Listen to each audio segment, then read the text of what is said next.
पण शिवाजी महाराज तसे नव्हते. त्यांनी अनेक पराक्रम केले, अनेक लढाया केल्या, अनेक मोठमोठ्या सरदारांना हरवलं, अनेक शूरवीरांना, अनेक शूरवीर राजे सुद्धा त्यांच्या पुढे काढले, नतमस्तक झाले आणि हे स्वराज्य उभा केलं. आणि मग जगाला दाखवून दिलं की मी स्वराज्य खऱ्या अर्थाने उभा केलं आणि मगच मी राजा झालो. म्हणून छत्रपती शिवाजी महाराजांचं राज्याभिषेक सोहळा हा महत्वाचा आहे, लक्षात ठेवा. या ठिकाणी हा धडा संपलेला आहे. त्याच्यावर जे प्रश्न असतील ते आपण या ठिकाणी पाहू शकता. मला त्याची थोडक्यात उत्तरे सांगायची. राज्याभिषेक सोहळा हा धडा खूप महत्वाचा आहे. आतापर्यंत केलेली कामगिरी, आतापर्यंत केलेला लढाया हे सगळं आपण यामध्ये पाहिलेलं आहे. त्यांचा राज्याभिषेक सोहळा पाहिला, त्याच्यानंतरच्या धड्यामध्ये त्यांचं अष्टप्रधान मंडळ कसं होतं, त्यांचे आरमार दल कसं होतं हे आपण पाहणार आहोत. चला, पहिला प्रश्नाचं उत्तर. शिवरायांनी राजधानीसाठी निवड रायगडाची. शिवरायांचा राज्याभिषेक सोहळा सन कधी झाला? सन 1674 रोजी. राईट. तारीख किती आहे? 6 जून. 6 जून 1674. एका वाक्यात उत्तर आहे. सोन्याच्या घागरीत कोणकोणत्या नद्यांचे पाणी भरले होते? एक जण सांगायचे मला कुठून उभा राहून. किती नद्यांचं पाणी भरलं होतं? 7 नद्यांचं पाणी भरलं. नद्यांची नावं सांगायची, बघून सांगायची, म्हणून सांगायची. कृष्णा, गंगा, सिंधू, यमुना, गोदावरी, कृष्णा, कोयना, नर्मदा, कावेरी अशा 7 नद्यांचं पाणी त्या घागरीमध्ये भरलेलं होतं. आणि अजून कशाचं पाणी होतं? अजून समुद्राचं. पुढं शिवरायांनी राज्याभिषेकापासून कोणता शक सुरू केला? आता सांगितलं, राम महाराज शक्करकर्ते राजे झाले. का झाले? त्यांनी शक सुरू केलेला. मग शक होता तो राज्याभिषेक शक, असा शक सुरू केला आणि म्हणून शिवाजी महाराज काय झाले? शक्करकर्ते राजे. शिवाजी महाराजांनी स्वतंत्र नाणी पाडली द्यायची, बरोबर आहे ना? पुढचा प्रश्न. शिवरायांनी राज्याभिषेक करून घेण्याचे का ठरवले?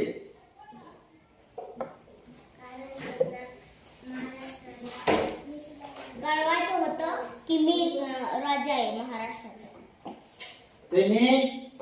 त्यांना जगाला दाखवून द्यायचं होतं की खऱ्या अर्थाने हा मी राजा आहे. त्यासाठी त्यांनी काय केलेलं आहे? राज्याभिषेक करून घेण्याचं. स्वराज्य निर्माण झालं, मी राजा आहे हे नाही, पण मी कोण आहे? मी स्वराज्य निर्माण केलेलं आहे. आणि स्वराज्य निर्माण झालं हे महाराष्ट्रामध्ये, या दऱ्याखोऱ्यामध्ये. आणि स्वराज्य निर्माण झालं हे जगाला कळायला हवं. कुणाला कळायला हवं? जगाला. म्हणून त्यांनी काय केलंय? राज्याभिषेक करून घेण्याचं ठरवलं होतं. पुढे शिवरायांनी राजधानीसाठी रायगडाची निवड का केली ते पण सांगितलं. शिवरायांनी राजधानीसाठी रायगड मोठाई रायगड हा मजबूत किल्ला होता. रायगडावर स्वराज्य देखरेख करणे सोपे होते. शत्रूवर नजर ठेवणे सोयीचे होते. म्हणून शिवरायांनी राजधानीसाठी रायगडाची निवड केली. पुढे चौथा प्रश्न. महासाहेबांच्या डोळ्यातून आनंदाश्रू का वाहू लागले?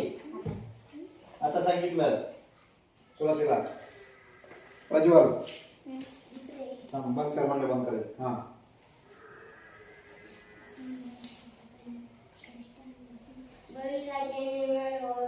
शिवाच्या जन्माआधीपासून त्या माऊलीने मनी धरलेलं स्वप्न आज खऱ्या अर्थाने साकार झालं. म्हणून महासाहेबांच्या डोळ्यातून काय झाले? आनंद अश्रू